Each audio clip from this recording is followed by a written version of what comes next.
All right, so welcome. All right, so I'm starting again.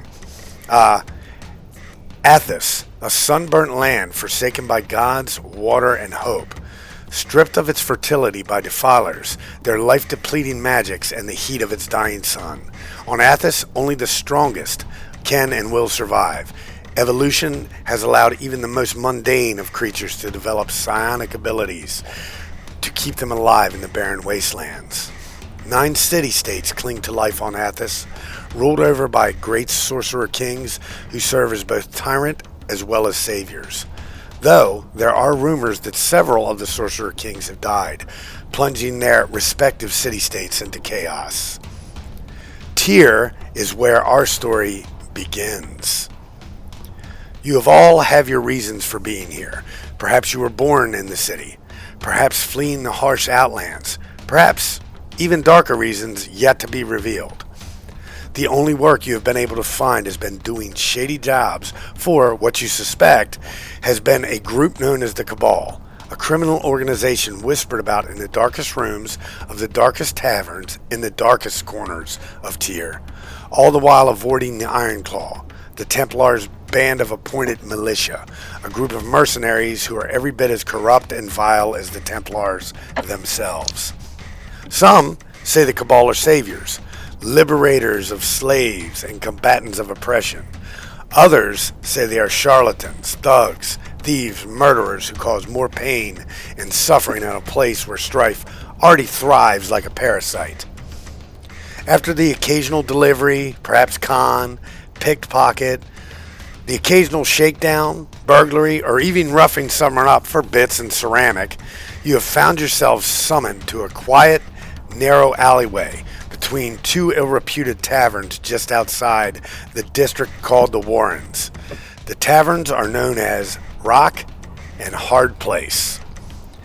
And oddly enough, you have all been summoned at the same time. You've never worked together.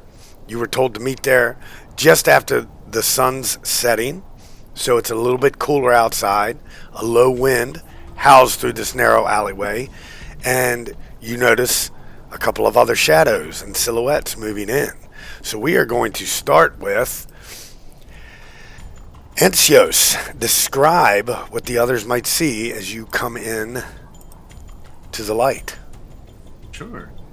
Yeah, so Anisos is Anisos. Anisos. He's gonna saunter right up into the middle of it. He is a human man, olive skinned. He has these like flowing, baggy clothes, like really big fluffy pants. Very, very baggy and fluffy. He's got a well trimmed mustache, long hair, very light armor, if any at all, and he seems to be relatively unarmed, save for like a pair of batons that he keeps kind of on his hip. But yeah, he'll just saunter in, drink in hand, attentive to who's around him. Very good. And the first person you see is a Thrycreen. So let's see what Shakra looks like. Sorry about that. Shakra, he's kind of a little hunched over Thrycreen. Well, not little, they're still, 6 foot some tall, but he kind of has like an old man's posture. He walks, with a quarterstaff to kind of help his limp. He's got a little bit of a gimpy leg. Pale beige, sandy kind of color. He's got a draped over sort of tarp or cloak or cape or something sort of hanging over his shoulders. You only see 2 of his arms. He appears to have what you would assume the other 2 smaller arms Thrycreens have sort of tucked and folded behind his back. And he's just quietly standing there watching everybody as they come around, trying to decide whether this is a situation he needs to avoid or try to engage in. And the last person to swanter in is a shorter, squat humanoid figure. Dimly, what do you look like? I'm bald. I was once very pale, but being out in the sun for the last 100 years has darkened my skin. I'm suspicious of all new encounters and people, and I'm built like a tank, a small tank. Very awesome. Any visible weaponry or anything like that? I have two axes. One battle axe I keep on my back when I'm walking around, and one hand axe always at the ready. Awesome. Awesome.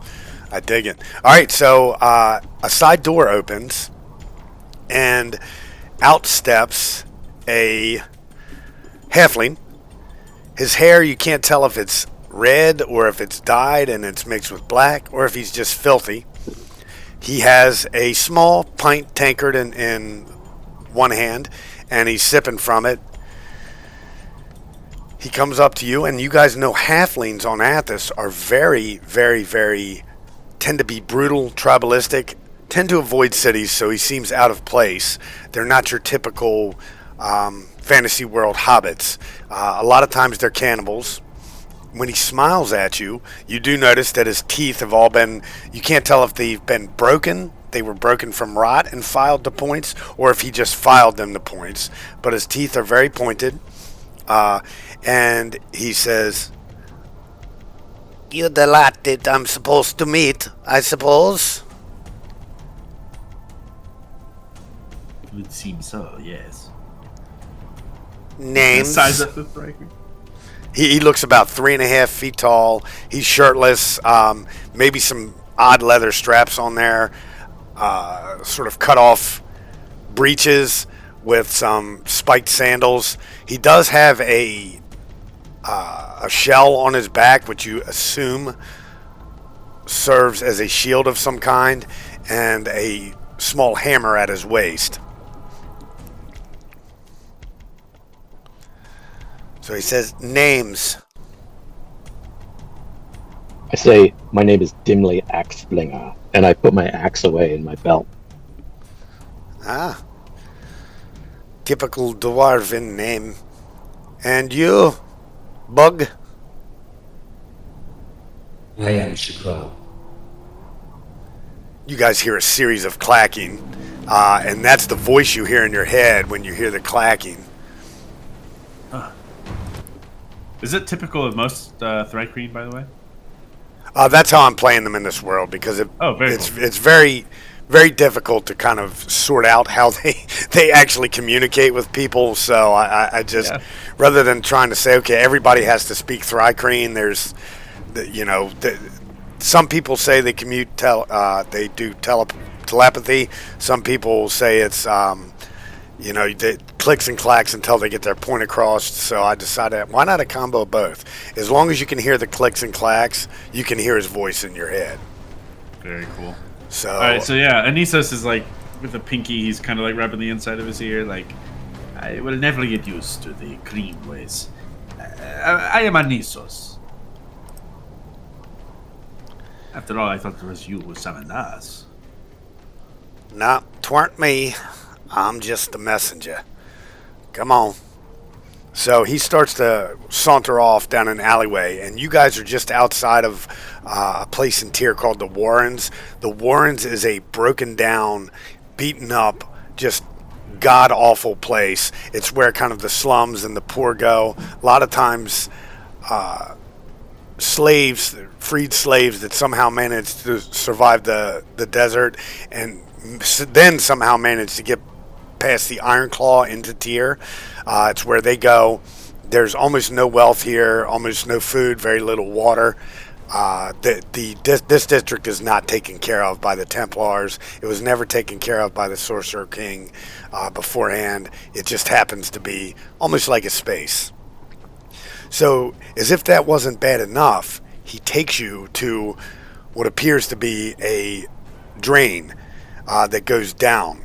Takes you through some sewers, which are, obviously very dried out at this point, because most people in the Warrens don't even have any kind of plumbing. So you assume that this just connects to another point in the city, but it just doesn't, it's not full yet. So after a while, he takes you to a door. You see a stone-hewn door in the sewers. He takes you down many twists, many turns, many passageways. You hear the occasional drop of water, which makes you sort of jump a little bit in thirst, as generally water is very hard to come by anywhere but the city-states. But you're doing okay for yourselves right now. And then you move to the door. He goes there. You watch him do a series of taps to open the door, and the door slides open. And inside, you see what appears to be a large, empty room with, well, I won't say it's empty. I would say it's empty of people right now. It almost looks like it's set up like a boudoir. There are all kinds of very colorful pillows and sofas and even tables about. You can smell the smell of hookah smoke coming from somewhere in the room, but you don't necessarily, it doesn't necessarily wash away the smell of sewage, which is where you're at. So it smells like sort of fruity shit, if that makes sense, in here. And on second glance, as you get a little bit closer, you look at all the various pillows and whatnot, and they do look like cast-offs. Some of them are filthy and stained and whatnot. There is a table in the middle of the room. You do see several wooden doors branching off of the room, which you obviously would lead to other areas, whether they're hallways or rooms or whatnot. You can't be sure. One of these doors opens, and a very beautiful elven woman walks out with a very bright smile. Let me show you guys what you see when you look at her.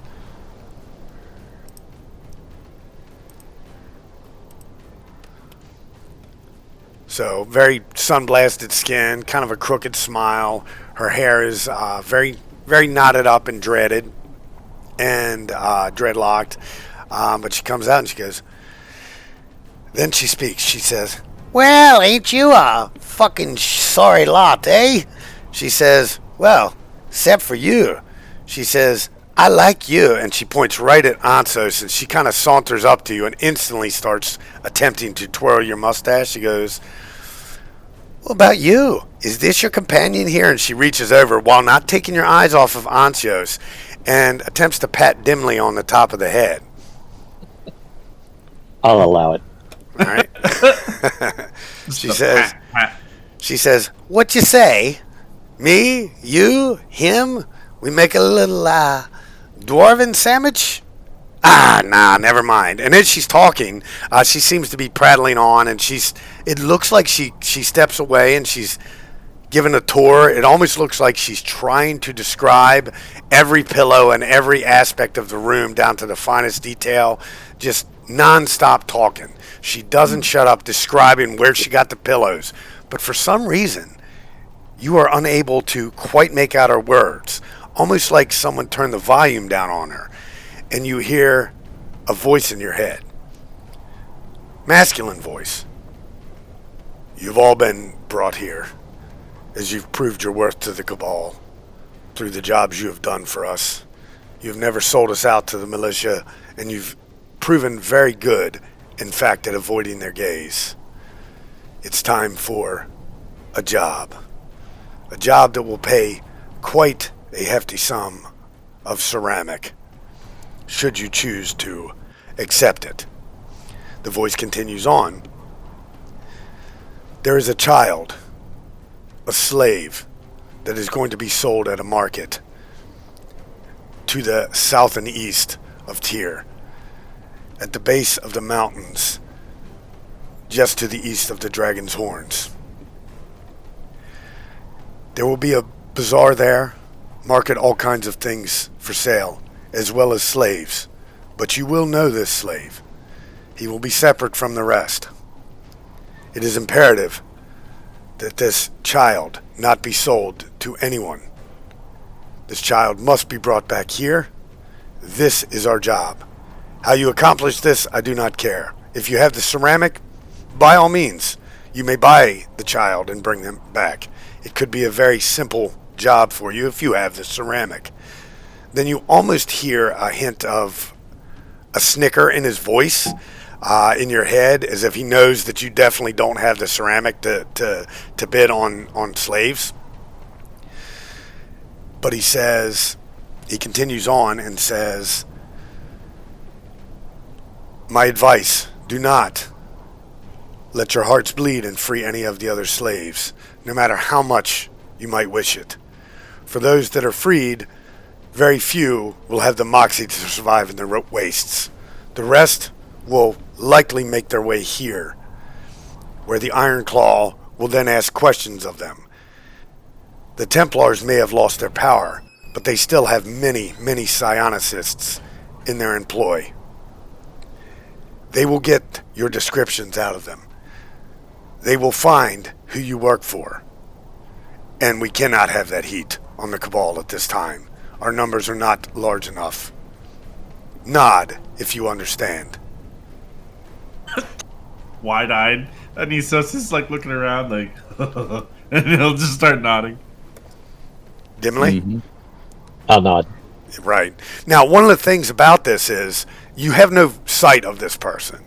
So either the elf girl who's still prancing around the room, just going on as if nothing's happening, she's like holding up a pillow. She's kind of waving it at some of you guys enticingly, and she's pointing at a stain on it as if she's marking that as a trophy or something, but you just can't hear her. Either she's a ridiculously powerful psionicist who is master voice, is continuing to do this, or there's someone else who is still a ridiculously powerful psionicist somewhere else that has reached your minds, that is giving you this job.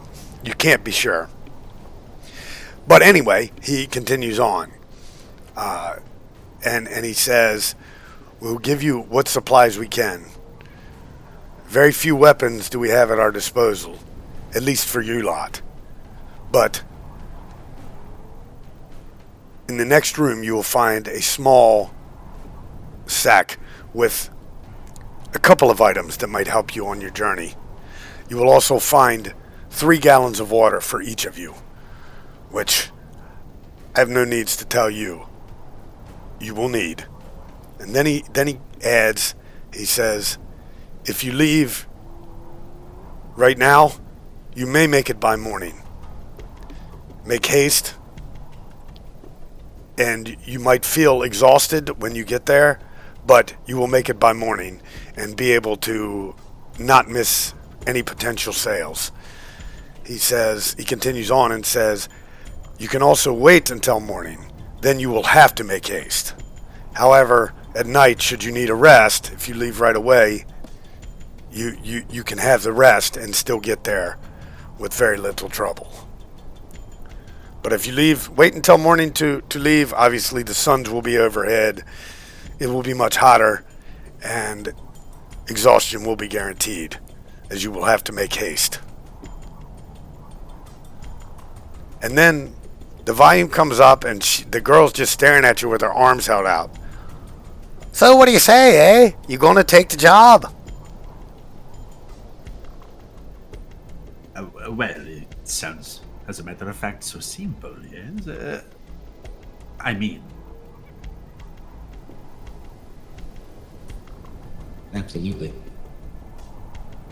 Sounds like a good deal. She says, We could, well, all right then.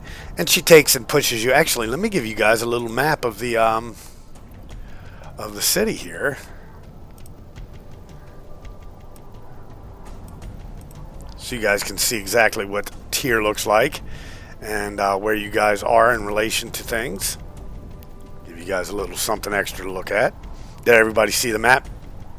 yes. Okay, gotcha. And this little token here that I'm pinging, that's actually your party.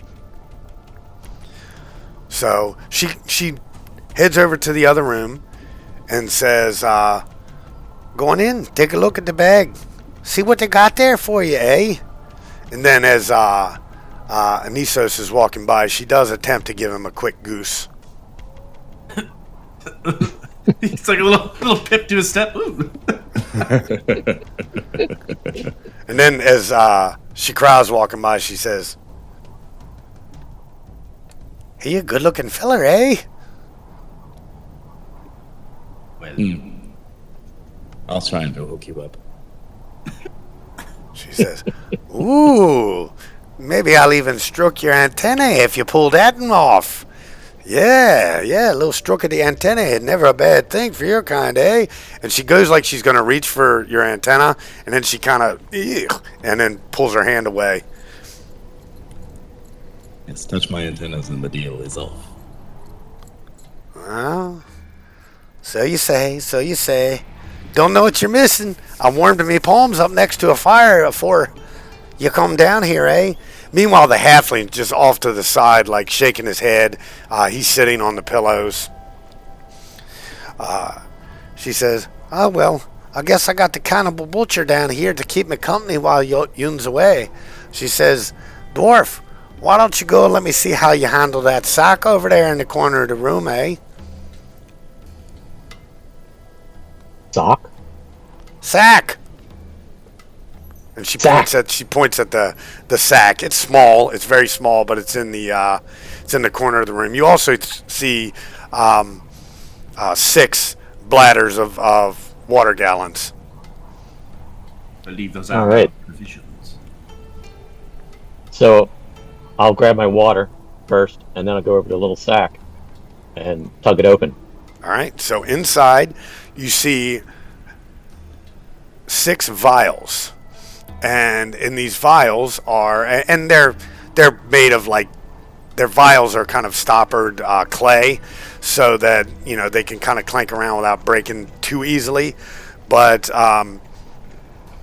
in each vial, you smell a sweet liquid, and you know it is healing nectar. So you would each, depending on how many you take, you could each have a potion of healing in your inventory.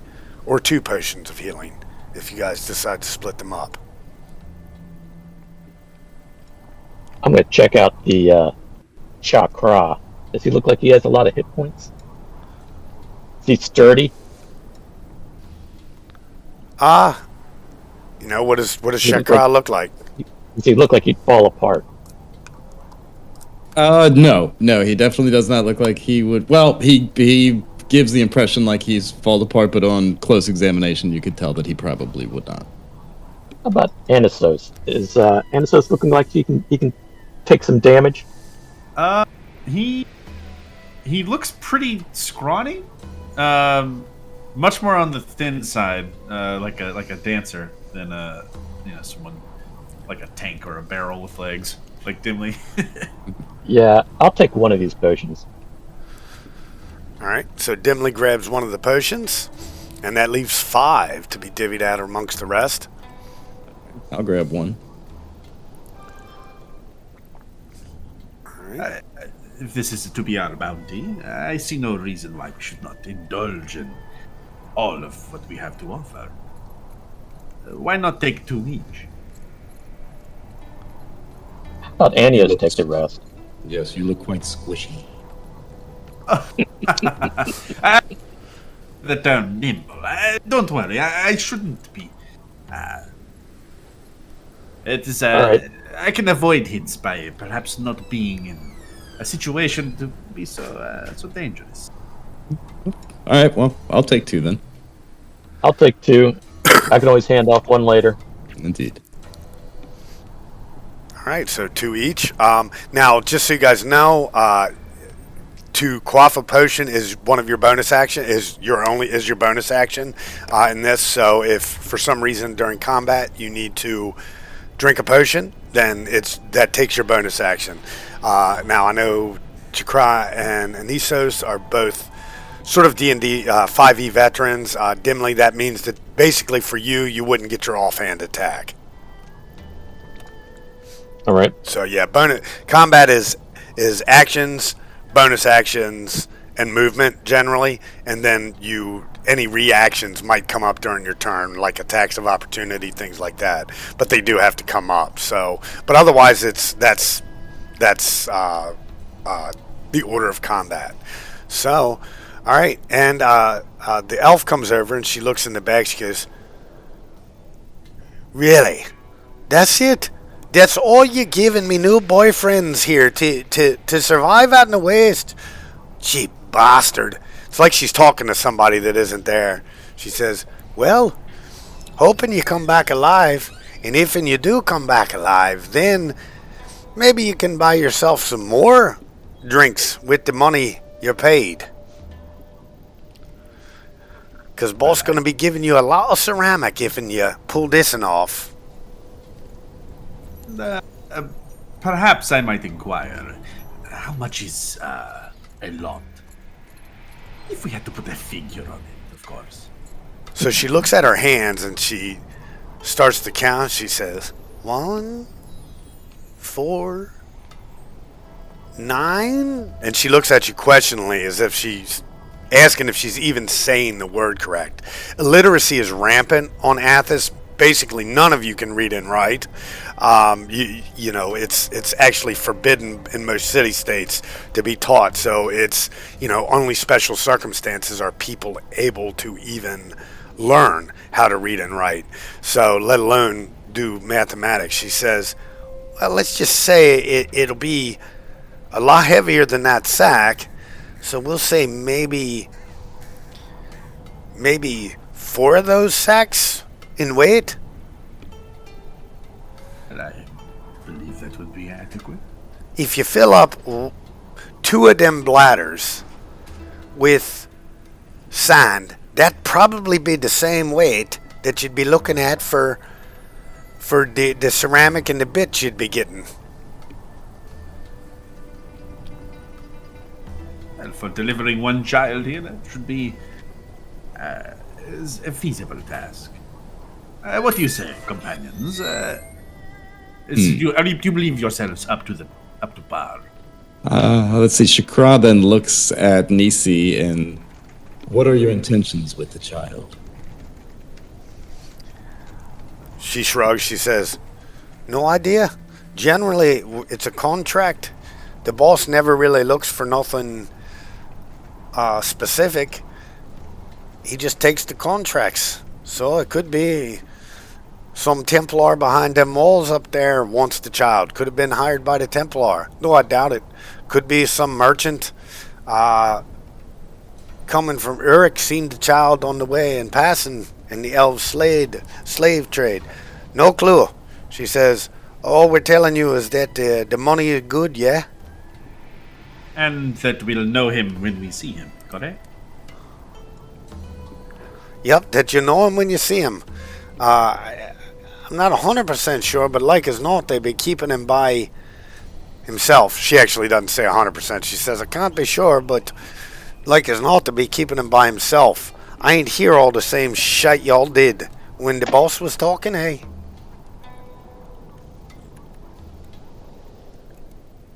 Well, She knows. that should be fine. I do have a question. What exactly would you call this lounge here? This place? Well, I'll call it your keep, your best hideout. Best hideout in the Warrens here. Yup, it is. Found it myself, I did. The boss was proud of me. And this is where you'll be calling home. Better than sleeping without a roof over your head and getting sun crisp when you sleep past them suns rising, eh? And then her cackle is just horribly annoying. Yeah, very pretty to see, but not so much to hear. Well, let's. What do you say, gentlemen? It's kind of under his breath. Shall we embark? It sounds like we have not much time to waste. Child's welfare is in danger. I'm going to give, as a slave hero, and this is my part of town, I'm going to give a few ceramic pieces to this woman, Nisi, and tell her it's for her troubles and anyone else that needs any help. She says, Oi, Lilin, you'll be thinking that me lovin's worth ceramic, do you? She goes, huh, huh. And then she acts like she's going to spit, and then she sees there's ceramic, and she says, well, maybe it is. And then she snorts at the end of her laugh, and she pockets the ceramic. Or she puts it in like a belt pouch because it's not like she has, that's kind of the standard dress generally around here too. So help me out with the figuring out this money here. I have the gold, hmm the EP, the SP, and the CP. How does a gold piece translate into So ceramic? a gold piece is one gold is one ceramic, right? And then silver is bits. So silver will be that's pretty much all you're ever going to use in this game. So don't worry so much about like the EP and all of that stuff. But basically, one gold piece is a ceramic piece, which that's how it translates in this world, and silver are bits. So one silver equals one bit. All right, so I'm gonna give her 2 bits. 2 bits. Okay, so 2 silver. She says, "Ah, sly one are you? Palming the ceramic. I thought you was giving me big shit, but no, you give me little shits." She says, "I tell you what, you can keep your bits and go try not to die in the wastelands. Or better yet, I take that back. I hope you do die. I hope, in fact, you get violated by Belogi in the sands." And then she still pockets the bits and kind of harumps and leans against the wall, pouting. It's a very All right. charming woman. Very charming. And I toss her 2 ceramic bits as I leave. I mean, ceramic pieces as I leave. All right, so as you're going to leave, it's very odd because you kind of flip them from across the room, and she just reaches out and snatches them out of the air much quicker than what you would have expected based on her behavior. She does look pretty fit, though. It's just, again, she's kind of she's kind of flighty and not very charismatic aside from her looks. Wonder if she's good in a fight. It seems so. And, saying this kind of out of her ear reach, I suppose, as we're walking. If she is in well with the Cabal, I imagine she has many uses. More than she pretends.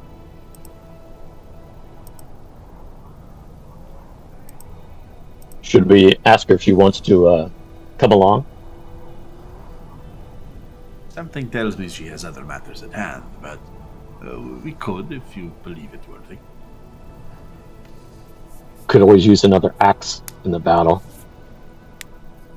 But are we so sure that it will be a battle? Have we given any consideration to just how we might free this child in the first place? Seems to me like this is almost like a rescue mission. This child's going to be sold into slavery, and this child could end up in something worse, but maybe something better. We know slavery's not good. Yes, the rescue is imperative. What we do after we get the child, that is secondary. It is hard to formulate a plan before we have any idea of what we're exactly walking into. I suppose. Would people be? Would you fellows be open to asking her? Sure. Certainly. Let's ask her. DM, we ask her if she wants to join our group, our adventure. She looks at you and quirks an eyebrow, and she says, "I'd be loving to, but I have some other shite I gotta do here. The boss has me running as an errand elf.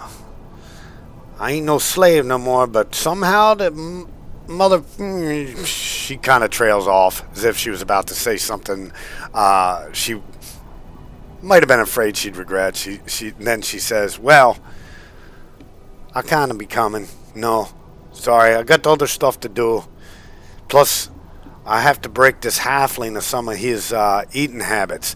And you see the halfling, he's kind of rifling in one of his bags, and he pulls out what, if you didn't know better, you'd swear it might be a human femur, and starts sort of gnawing some of the old fatty meat, dried fatty meat off of it. Marv. I think that's as good a cue as any to take our exit. Agreed. Mm-hmm. lest we stay too long and perhaps become dinner ourselves. Now, as all of you did complete the backstories, you do start the game with one DM inspiration token, and I'll explain this for Dimly, who is new to it. DM inspiration means that if you have a bad roll and you want to take the higher of the two rolls to keep your roll from being bad, you can hand in that inspiration token, and basically what it means is that you take the higher of the rolls. And it's use or lose by the end of the session, so don't be too stingy with it. So if you don't use it by the end of the session, you lose it. You can only ever have one as well. So they're generally rewarded for things like good role playing, playing to your character class, playing to your ideals and bonds and whatnot. They can. I can give them out, and I'm not going to give them out like candy, but I will give them out if you do something extraordinary. So, again, no real need to be stingy with it, but yeah, it's there. So just remember you have it and use it as you see fit. Thank you. All right. So you guys are about to head out, correct? Yeah, saddled up with all of our, water gallons. And you guys are choosing to leave during the night? Yeah.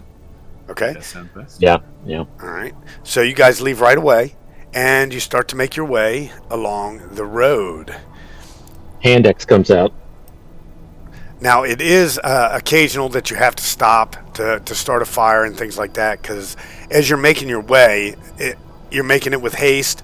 You are going to get exhausted. Now, the nights on Athas are actually very cold. They're not freezing cold, but they can get down to about 40 degrees, which for people that stay out a lot during the day, it can be pretty brutal on you, on your skin and things like that as well. So you're moving along, and I am going to need everyone to tell me what their passive perceptions are for this go-round. I have dark vision. Okay, yeah, it's still a passive thing. Passive perception, so it'll say passive wisdom on your character sheet in the first Mine row. is 11. Okay, I've got a 12. all right. Dimly's is probably no higher than a 10. Yeah, I don't know where to look. All right, so let me look at a sheet here, just so I can tell you. So yeah, if you go down the first row just below where your strength, dexterity, wisdom, and all that is, and then your abilities, you'll see something that says passive wisdom. Yes. Yours is 10. So, Yep. So basically, you guys are oblivious to everything. It's awesome. Yeah. All right. So you're moving along, and you're trying to get to the aforementioned point. You guys do know where it is. It's kind of an old ruined place. It's a very well-known trading post. Once monthly, they do trades, slave trades. They also sell things like weaponry, as well as they do bits exchanges for ceramic. They do luxury items such as those same pillows that you pillows and sofas and whatnot. It's generally kind of a busy place. And then after the market closes, they do have the slave auctions, and sometimes it's a few day event. Sometimes they even have pit fights, which are not unlike the gladiatorial events that are held in the city states, but they're just they're smaller, more bet on things. But you guys are moving right along, and kind of making your way through craggy, rocky passes and whatnot. And then suddenly, something draws your attention. And then you realize that a band of bandits have camouflaged themselves below the sands, and they jump out and attack. And what I am going to need from each and every one of you as we change the map is to select your tokens and roll initiative from your character sheet. Chakra starts with the first natural one of the session, and it's also consequently the first roll.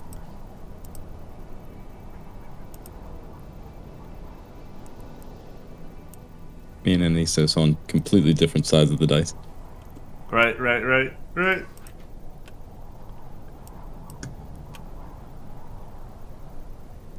And Dimly, you got it? Awesome. All right, so you didn't have your token selected, but I'm going to go ahead and add you. Add turn. Always make sure you have your token selected. It's not a big deal. I can just add it. Did I add you a turn? Got it. What the heck is going on here? Why is Antios the only one showing up in the turn order, and why are there 19 bandits showing up? Okay, let me trash these ones with zeros. The turn combat tractor in roll 20 is currently broken until Tuesday, so I'm going to have to add a few bandits. Let me try this. Add turn 18. And then Shakra, you rolled a 4. Or big money. Hey, It might have had something to do with the fact that I had multiple selected when I was trying to add turns. So the rest of the bandits are in there. So let's see how we got. Now, fortunately for my bandits, they have surprise, so they all attack first. Ha-ha! So, Antios, your turn comes up, and you can do nothing. Anisos. I'm going to get it right one of these days. that's right. Dimly, your turn comes up, and you are surprised because their stealth roll was definitely higher than a 12, and nobody's passive would have seen that. This bandit comes up out of the dirt at a little bit of a height on you. 1, 2, 3, 4, 5, 6. I'm going to roll a d6 to see who he attacks. 3. Anisos gets the first attack from a bandit on him. What is he attacking with? He is attacking with a light crossbow. A little bone bolt. Fires out. Pew! Does a 12 hit you, Anisos? It does not. It does not, so it misses. So the first bandit misses, and then they slide down. 5, 10. That's difficult terrain. 15, 20. 25, 30, 35. Oops. Oh, wait. No. So 5, 10, 15, 20, 25. So they get to Dimly. They're dropping their crossbow, and she's drawing her scimitar, and she says, "Oi, we're eating dwarf meat tonight, eh?" And she's charging at Dimly, but she can do nothing else because she did fire a crossbow. Next up, this bandit across a little chasm. She's going to go for, or he is going to go for the closest target, which means Shakra takes a crossbow shot with a 12, another 12. So that would be a miss. It would be a definite miss. And turn order, I keep minimizing my turn order. Next up, Shakra, you are surprised. So you don't have anything that negates surprise, do you, as a Thrycreen? I don't think so. Yeah, nothing that or the monk gives me. Nope. All right. Very good. Next up is the bandit. This bandit is going to shoot at between Dimly and Antios. I think I'm going to shoot the pretty boy. Oh my gosh. Well, on the bright side, the DM's rolls are no better than Chakra's. So Antios is just dancing out of the way of all of these bone bolts that are coming his direction. All right. Next bandit. This is the last order of the turn, and then we are at the top of the turn order, correct? Yes. All right, so last bandit fires at... This one is the one over here. This one's going to fire... He doesn't want to fire too close to his companion, so he's going to fire at... We're going to roll a d4. He's going to fire at Chakra. Paching! With a 6. Holy cow. So my surprise round went to absolute dung. Top of the turn order. Antios, you see these guys coming out of the sand. They're firing bolts at you. One of them's charging your companion. What do you do? Okay. Yeah, he's gonna kind of stumble back a little bit as these bolts are flying over, and he thinks he sees everybody here. Okay, he will reach down, and as he's kind of like mid-run, he's gonna grab like a handful of pebbles off the ground, just like in a sweeping motion.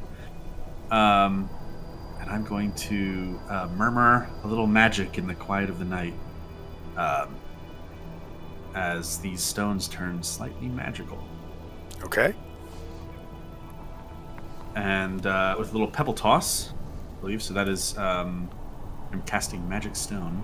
All right. If you could link it for me in the chat. Oh, sorry. Oh, I can get it. That's not the attack. I meant to. Okay.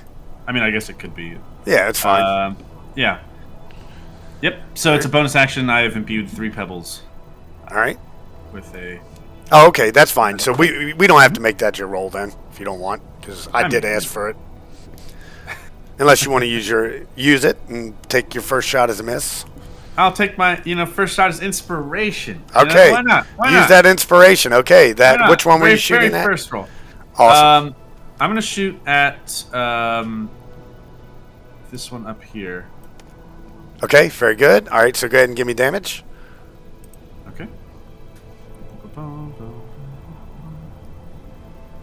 There's Oh wait, what? Hold on, that's not right either.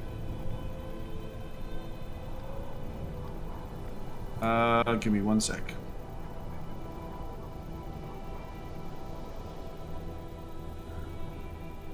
Thought this was set up. It's fine. No Okay, here we rush. go. Yeah. This should be the proper damage. There we go. 7 points of damage. Okay, 7 points. And it's just 1 stone, correct? That is 1 stone. All right, so you just kind of whip this stone across and catch her right between the eyes, and she's like, "Ugh!" And you see a spot of blood start to trickle down.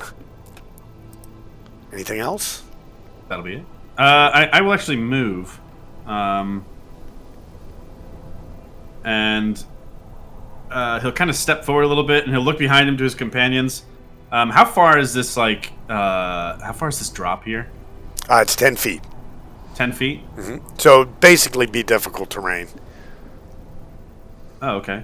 Unless you're trying to jump further out, then, you No, might... I think he'd like to kind of slide down, if possible. Okay, So he's sure. out of sight of some of these crossbowmen that are shooting at him. Okay, very good. Go ahead and move yourself down. Perfect. And that'll be it. All right. Dimly, you're up. All right. I'm gonna, while I'm pulling out the battle axe from off my back, I'm gonna take a swing with my hand axe, which I already have out. Okay, that's your bonus action. Very good. That would be a hit, I believe. Oh, yeah, definitely. Now what you do is you click the hand axe button below the 16 and the 24 to give me damage.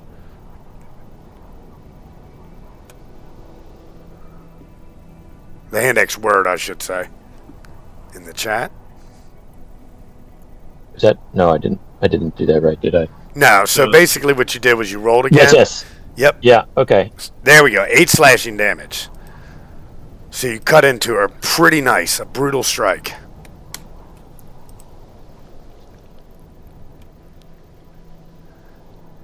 And you did take out your battle axe. It's a free action to draw 1 weapon. So if you want to attack with that, by all means. Here we go. Ooh, nasty. All right. What is that? All right, so Dimly, as you get the first kill of the game, how does it look? I lopped off her leg. Leg goes clean off, and she sits there and bleeds out. Brutal. Anything else, movement or otherwise? Yeah. How much do I have? So you have 25 feet of movement. That would be basically 5 spaces.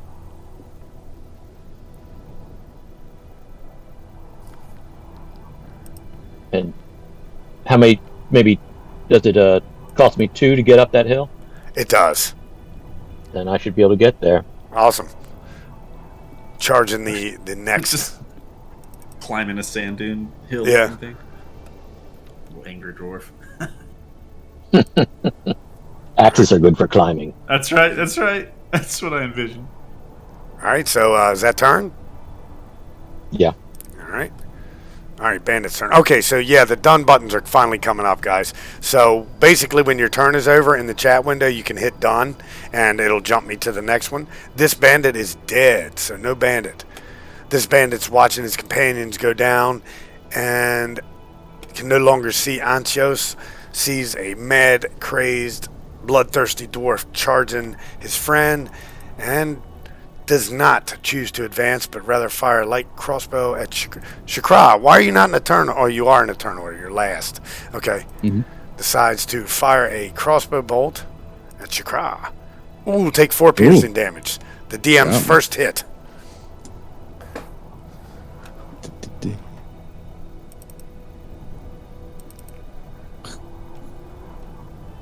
Alright. And Bandit is done. Last but not least. Well, last of the party members, but not least, Shakra. All right, let's see. So, hang on, let me see. These little gullies between, what are we looking at height-wise and stuff on that? So 10 feet for here. So basically, you could get to here with 10 feet, and it's difficult terrain. So again, 10 feet of movement. Okay. So that'll put you. This will be space number 15 if you move there. And then the rest, I'm not even going to call too much difficult because they're lower. Yeah, I could just jump up any of those, right? Yep. Okay, so let's see. So that's 15, 16, 17. Well, you're counting Wait, by no, ones. I am counting stupid. Sorry about that. That's all right. 25. 45. And don't forget, you have that jump where you can get the rest of the way if you wanted. Yeah, so that'll put me right here then. Yep. And Okay. you guys watch your Kreen companion do a little.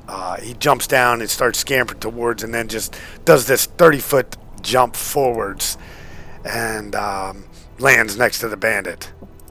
And then, so that doesn't, and the jump does not count as a action, right? That was just movement. Just movement, correct. Gotcha. All right. Well, I'm gonna hit. Hear a little boing sound. Oh, there it goes. Oh, you have 2 attacks. That's right, right? Yep. All right, so that's 2 hits. Let's go ahead and roll the crit first. See if you one shot. Oh, yeah. They have 11 HP. So, how does it look? As Shakra just kind of does this little tuck and roll and insta-kill. You know what? He scampers off super fast, just, hops up the hill and sort of trying to cloak what happens. He just stands in front of her and just whacks her with his staff right in her forehead, and it just instantly gives her a concussion. She falls over dead. And then he's going to look back at his companions and go, I think this one died of a heart attack.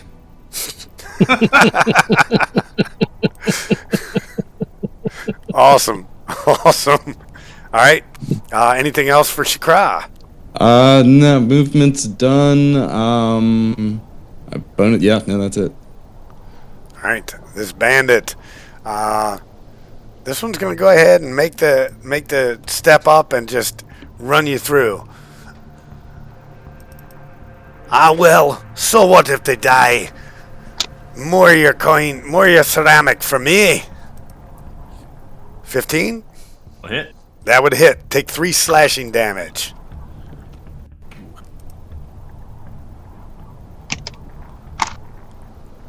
What kind of salty pansy throws a rock into wastelands? Even though most of the weapons are made of rock or obsidian or glass. Alright, this bandit is going to take a swing, drops his crossbow as dimly charges and draws the blade to take a swing. With a natural 20 for a whole 5 damage to Dimly.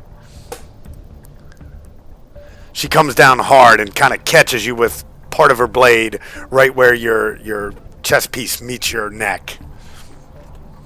Drawing a thin bead of blood. That is pretty much 5 all points. for her. 5 points, yep. So Anisos. Oh, man.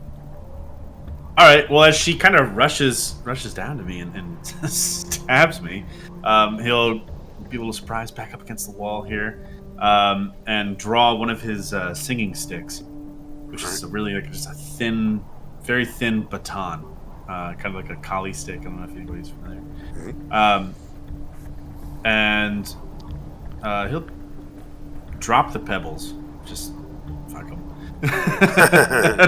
and I won't use these rocks. But you are wrong to approach me so. And I will, as a bonus action, I will hex her. All right. What are you hexing? Strength will be the attribute. Very good. And it kind of looks like the just like swirling sands at her feet, or like sort of tremors in the sand right around her. And he is going to, with a whistle from his singing stick, he's going to strike out at her. All right. As she feels that, and she's already seen the pebble, she goes, "Defiler!" She screams it really loud. All right, go ahead. Oh, that would be a hit. All right, so you club her in the face, and you hear the sickening crunch of bone as her nose explodes, and sand almost seems to materialize from the stick and seep into her eye sockets, and down she goes. Wow. Anything else? No. Actually, I guess he'll yeah, once she falls down dead, he is going to slink along these walls here. I think he kind of believes his teammates have it. He doesn't want to give him a clear shot, so let me see. I'm trying to remember how I could do the move and click thing. Was it control? It's control. No, it's hold your token and then right click. You can make your waypoints by right clicking. Hold left click and then right click. Yeah. Sure. Move right over here. Very good. Fine, baby. Cool. All right. That'll be it for my turn, and then I can hit done. Dimly, All right. We'll start with the hand axe. you hear the screams of falling villains. All right, so hand axe the first. We'll take the first one, which was a 7, which is a miss. Yeah. Why does it do 2? I must have hit it twice. And the battle axe is a 12, which is just a hit. So go ahead and you can roll some damage on that. A very, very brutal blow. Does not fell the bandit entirely, but it does do quite a bit of damage. And anything else for Dimly? All right. Dimly will stay right where he is. All right. And in the chat, there's the done. A lot of times I can just skip it when your turn is over, but I like to get everybody used to hitting the done button in the combat tracker. All right. This bandit is dead, so... Shakra. All right, I'm going to... No, is anybody watching me right now? Could I go into stealth mode? The bandits are aware of you, so unfortunately, no. Gotcha, okay. You know what? I'm not... I'm a wise old bug. Almost 15 years old. I'm going to move down here into this gully, kind of where I can safely stay underneath and let Dimly have his kill. But I'm going to put myself on ready with a dart just in case something comes up. Okay, so you're holding the attack action with a dart? Yep. All right, that bandit is trashed. All right, this bandit, on his last legs, spits a curse at you in blood and misses. Managed to bat it away with one of your axes. Poor unfortunate. Anisos, you are up. All right. Kind of peeking around the corner. He sees the other one's dead. I guess he'll go. He'll run back over. Let's see, and pick up his pebbles. All right, very good. How long do they last? I didn't read the whole. I think that lasts a minute. Okay, very I'll good. say.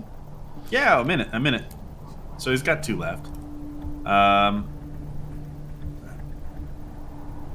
25. I don't think he can step up here, but he'll kind of prepare to climb here next turn Okay. and vault up over the dunes. That'll be it. All right. Dimly, back to you. All right, hand axe. Oh, that's a hit.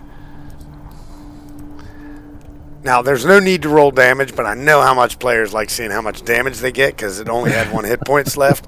So you definitely come up and after they spit their blood in your face, you add more blood to your face as you catch the bandit in the belly, felling it with a final death cackle. And that will actually end our first combat of the game. Woo! So what do you guys think? Pretty impressive with actually I should say pretty unimpressed with the denizens of the dunes so far. They just Or fall we're over just- dead. Yeah. So what are you guys gonna do when you finish the combat? I'm going to take a short rest. Okay? Anisos is like stepping back over the dunes. He's just kind of like, juggling the little pebble a little bit, just throwing it up in his palms. Is everyone else all right? How many hit points does a short rest give you? So you roll the hit dice button, and that'll tell you, and then you take what you roll. So it's right in the middle of your character sheet. So yeah, you get 5 HP back, and you take one of your hit dice off, so that way you have you can take one more short rest if you want. You don't have to take it now. You can take it whenever. Well, five will bring me up to where I was. Troy continues with his streak of rolling ones. Yeah, that's If pretty we're resting for a short rest. Ones or 20s. Oh, and by the way, nobody actually attacking with melee rolled maximum damage, which is good. Because if you roll maximum damage, then you have to roll a d20 to see if your weapon actually breaks. Too much swing on it. Yep. I think there's a rule around crits, too, but, All right, so looks Nice. like everybody's back at full. Yeah, well, no, I guess Shakra is not back at full. No, yeah, but I'm pretty close. I feel good about it. All right, so you guys take a few minutes to sit down and rest for a good hour. Probably Kind gather of the bodies. Right. Over them. all right. And all these guys have on them is maybe a total of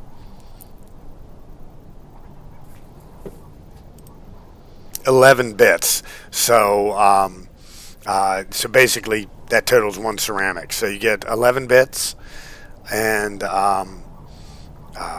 you guys can put that in a party treasure or split it up. What I'm eventually going to do is in the Discord, I'm going to put up a Cabal stash for any unused items. They do have some very, sort of makeshift crossbows, and between all of them, maybe a dozen or so bolts if anybody wants to pick up a crossbow. Otherwise, scimitars. Let's see. Can I use scimitars? Or is that a monk weapon? That's a monk weapon, isn't it? I don't know. I don't think so. No? Okay. Let's see. I don't know if that can hold much more. Yeah, I think you guys, if you're trying to make haste, it's nighttime, you're cold, you have to build a fire to do this rest. You have barely enough supplies to do that. The only fortunate thing about traveling at night is you only have to use one of your gallons of water by the time you get there the next day. Yeah, we could maybe snap up one of the crossbows that they had and use that as like some tinder. There you go. Do they have any water? Actually, I'll tell you what. We'll go high yes, low no. So yeah, they do. They actually have 3 gallons between them all. Nice. All right. Here's an Platters. unfortunate question. Can I eat any of them? You can do whatever you would like. I didn't know if that would give me any nourishment or if that was required in any way or anything. But I mean, if Thrycreen eat raw, they can definitely eat. You can definitely eat them. Yeah, you know what? I'm trying to be a good boy these days. I'm gonna not eat them. Never All mind. right. I'm gonna look at them hungrily, but I'm not going to eat them. Yeah, you guys notice your Kreen companion staring at them, staring between them and the fire, and then back to them, and then back to the fire, and then he finally like hunches his shoulders and sits down by the fire. Well, it seems each of us have proven our mettle, at least in part. Well struck, all of you. It's good to see that you survive an ambush. Yes, sorry to run away like a coward. I'm so glad the assailant had a heart attack and died as soon as she saw me. It is quite fortunate. They seemed very wild and manic. All right. So you guys do your rest, and then you continue on your journey. Yep. So, do these bandits bear any kind of markings or any familiar? Just before we leave them. No, they looked actually. carrion? They looked actually pretty unorganized. They don't have any kind of gang symbols or tribal symbols. Your best guess, actually, give me a insight check. Sure. Okay, not too bad. Yeah, you're actually kind of able to ascertain that these might have been just either some slaves or some escaped criminals or something like that banded together to try and survive. They're not very far off of Tyr, one of the larger city-states, so it's entirely possible that they were making their way there and they're close to starving and malnourished. They are all very malnourished, very skin and bones, no body fat, very little muscle on any of them. Or they So, were. when we rested, did we have to drink any of our water? No, you'll have to drink 1 gallon by the time you get to the spot. So basically, you'll just Got it. take off one of your gallons by the time you get Good. there. During the day, you have to drink 2 gallons a day, but then only 1 at night. It basically canceled itself out because we found water on the people Right. that we just massacred anyway. Right. Very good. And then, Say, how shall we? It's never a conversation that one relishes in having, but how shall we split our loot? I mean to say, the bits we found on those poor carrion vultures. it's such a small amount. I'd be happy to, on this occasion, take the small stick. I could take 3, and you could Dimly each should take 8. perhaps- Sure. I'm completely fine with sharing it. And he'll divvy up the bits and just kind of pass them out. So Dimly gets 4, I get 4. and then Shakra gets 3. I think.